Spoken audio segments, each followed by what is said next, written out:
J'en peux plus de moi, c'est incroyable ce qui m'est arrivé.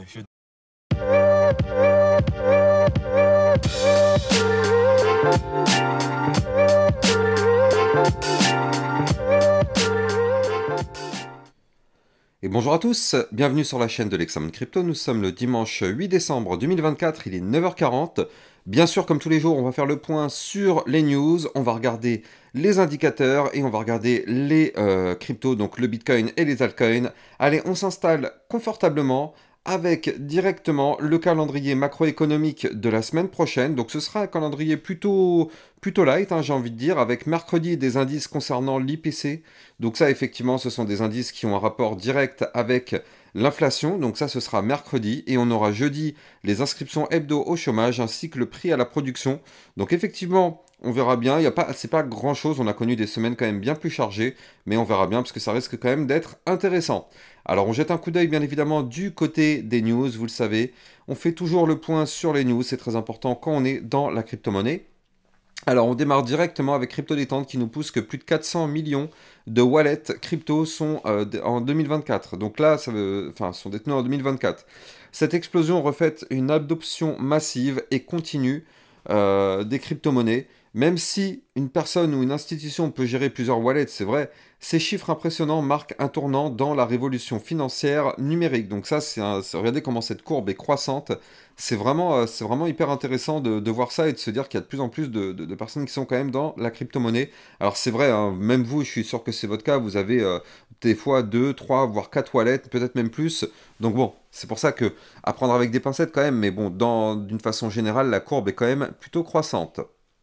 Alors, je rappelle aussi que je vais lancer un concept sur ma chaîne YouTube qui sera de pouvoir répondre à vos questions. Donc c'est très simple, vous avez tout simplement à aller sur mon site internet l'examencrypto.fr, vous avez l'onglet chaîne en haut à droite et vous cliquez sur vos questions crypto. Ça vous emmène sur cette page, je vais vous mettre le lien direct en description de cette vidéo, comme ça c'est plus simple.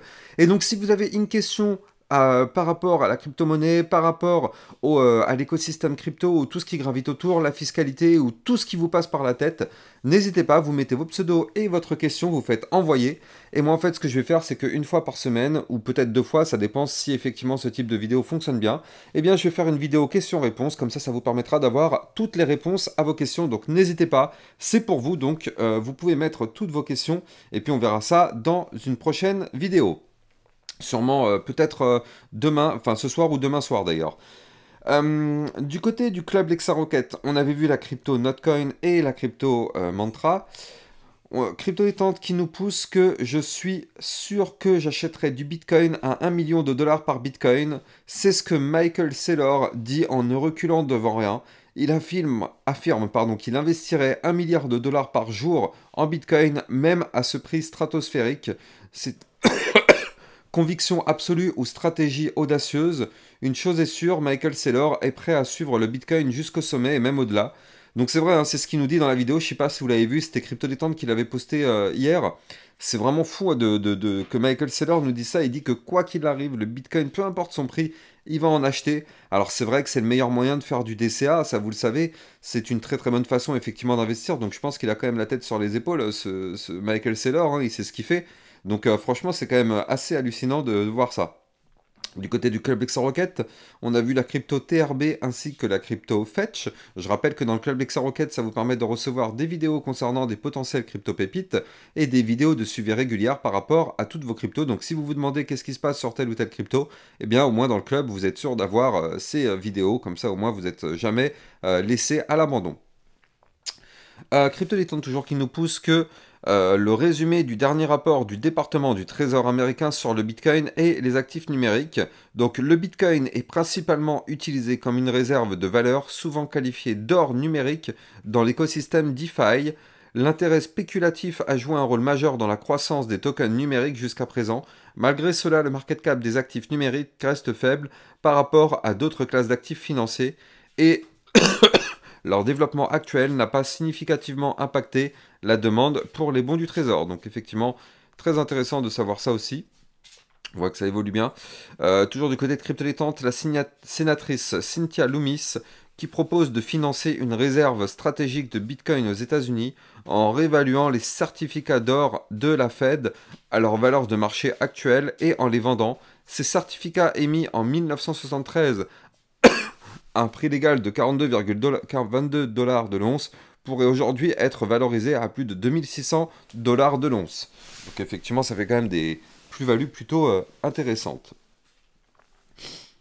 On va continuer effectivement avec Emmanuel Macron qui a reçu Donald Trump à l'Elysée hier. Donc bon, on espère que Donald Trump va lui donner 2-3 petites leçons à propos du Bitcoin. Peut-être il va essayer de lui faire ouvrir les yeux pour lui faire comprendre que ça a quand même du bon de se faire une petite réserve stratégique en Bitcoin et d'arrêter de taxer comme ça à gogo plutôt que d'aller dans le bon sens. Bon, on verra bien ce qui va être dit, mais ça va être intéressant. Une petite image qui reflète toute la réalité. Souvenez-vous quand on était à 16 000 dollars, donc en novembre 2022, décembre 2022, eh bien j'avais lancé sur ma chaîne YouTube un DCA. Et je vous avais dit, si vous êtes intéressé, vous pouvez copier ce DCA. Donc un DCA, je rappelle, c'est un achat par palier, toutes les dates, enfin à toutes les mêmes dates, c'est-à-dire tout le premier du mois par exemple, eh bien on avait investi sur le Bitcoin quand on était à 16 000 dollars sur ma chaîne YouTube. Pour ceux qui étaient là en 2022, eh bien vous vous en souvenez très très bien. Et donc du coup, c'était peut-être la meilleure stratégie qu'on a pu adopter parce que quand on sait qu'on est passé de 16 000 à quasiment 100 000 dollars, enfin non, on a été chercher même les 100 000 dollars, je pense que c'était quand même un très joli coup de poker, mais c'est vrai que c'était difficile mentalement de rentrer à 16 000 dollars alors que justement, en fait, le marché ne faisait que chuter, mais au final, il faut prendre des risques quand on est dans de l'investissement crypto-monnaie. D'ailleurs, même de l'investissement tout court. Et donc là, on voit que tout le monde se précipite pour acheter du Bitcoin à 100 000 dollars, alors qu'à 16 000, il n'y avait que très peu de personnes qui étaient plutôt chaudes pour en acheter, en tout cas. Très intéressant, ça montre vraiment la psychologie humaine.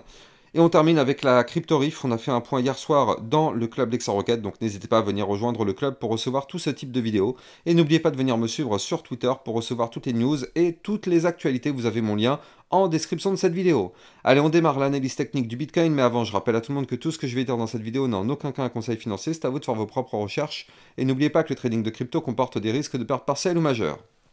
Alors du côté du Bitcoin, vous le voyez parfaitement, on n'arrive toujours pas à faire une clôture au-dessus des 100 000 dollars. C'est quand même assez dingue. Pour l'instant, le Bitcoin a fait 4 journées au-dessus, parce que depuis le 5 décembre, on n'arrête pas de toucher les 100 000 dollars, on les dépasse même un peu. Regardez. Mais à aucun moment, on a une clôture au-dessus des 100 000 dollars. Qu'est-ce que ça signifie? Ça signifie que c'est une barrière psychologique, bien évidemment, extrêmement importante. Et ça, on l'avait vu, regardez. On a de nouveau une grosse barrière qui commence à se remettre en place. À partir des 102 000 dollars jusqu'aux 103 200, on a une énorme barrière. Et même, j'ai envie de dire, on a des liquidités, en fait, dans toute la zone à partir des... combien c'est ça? Des 104 000 aussi. Enfin, ça va même jusqu'à 104 000. Jusqu'à 106 000 dollars, on commence à accumuler des ordres ici. Donc, effectivement, ça peut être pas mal du tout de venir liquider tout ça. Mais là, je pense que cette vision-là est vraiment hyper significative.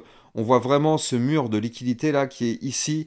Et on se dit que la barrière des 100K va être extrêmement difficile à breaker. De toute façon, on le voit, depuis qu'on a touché la zone des 100K, on a essayé de la breaker, mais à tous les coups, on s'est fait rejeter pour le moment.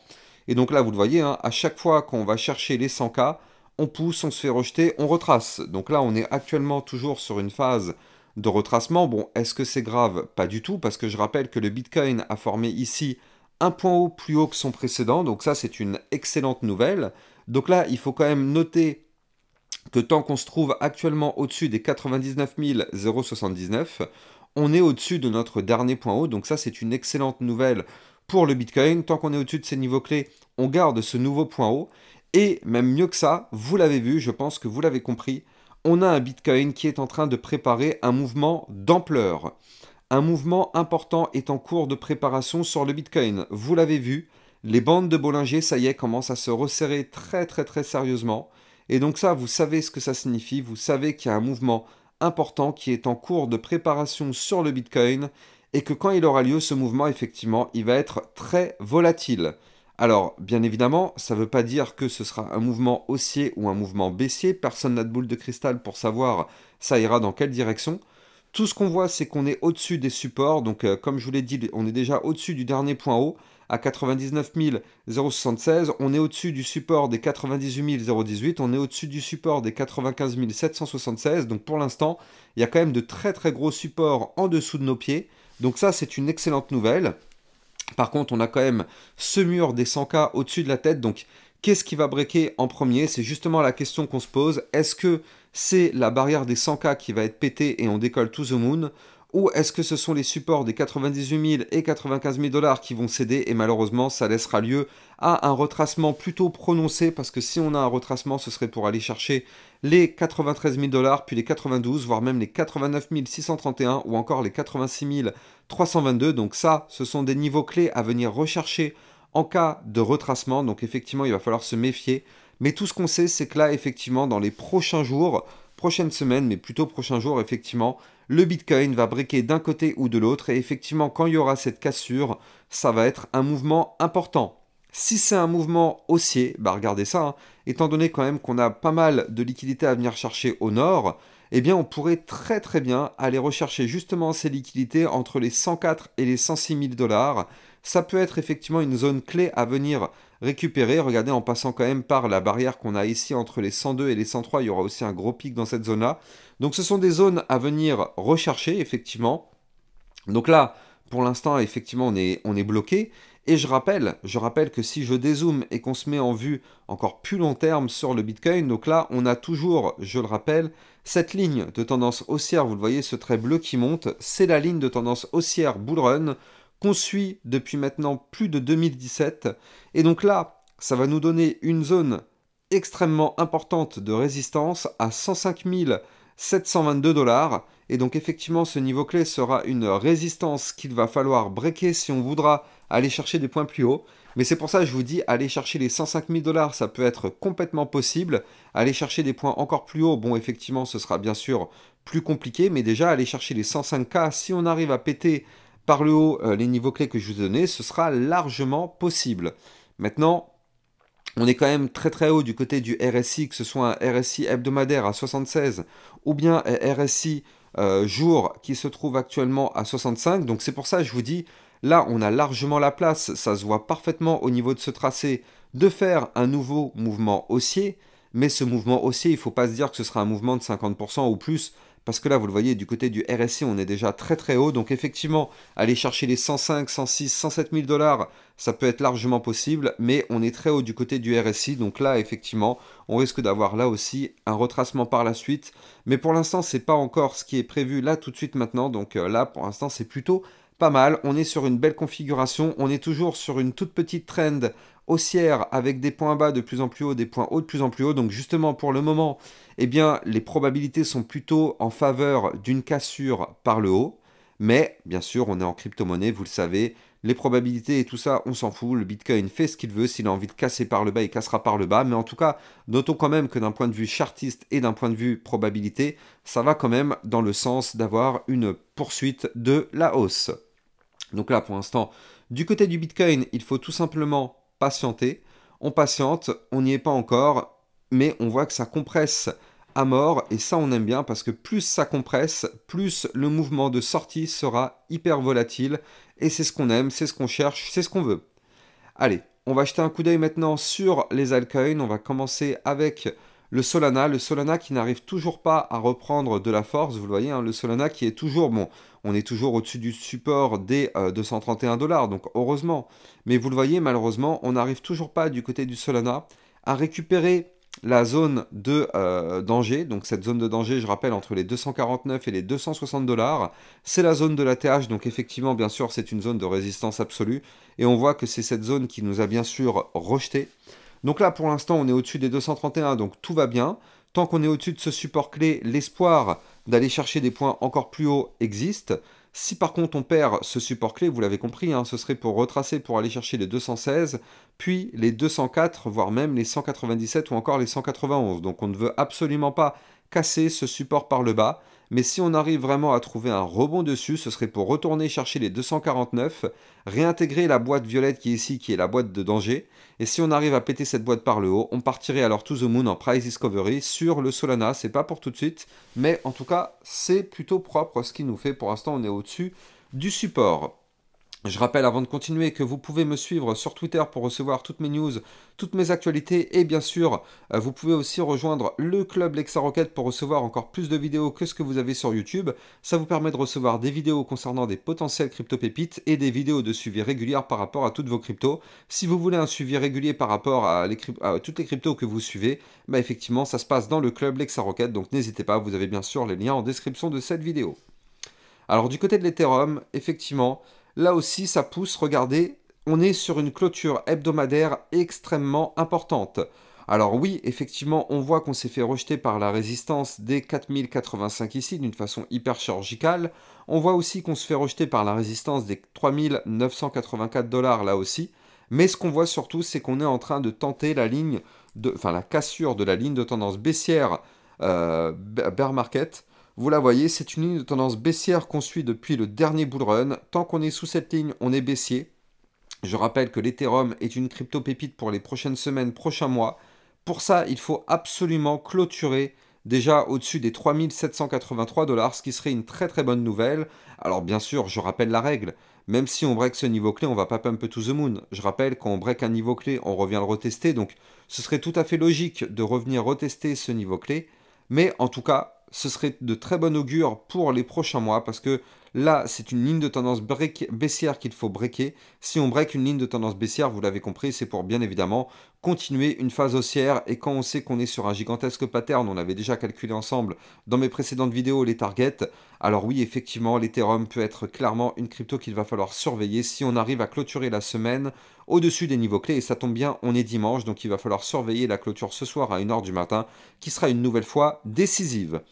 J'espère que vous avez kiffé cette vidéo. N'oubliez pas de liker, commenter, partager au maximum. N'oubliez pas aussi de vous abonner à ma chaîne YouTube pour recevoir tous les jours ce type de vidéos. Moi, je vous souhaite de passer une très bonne journée. Je vous dis à plus tard. Ciao, ciao.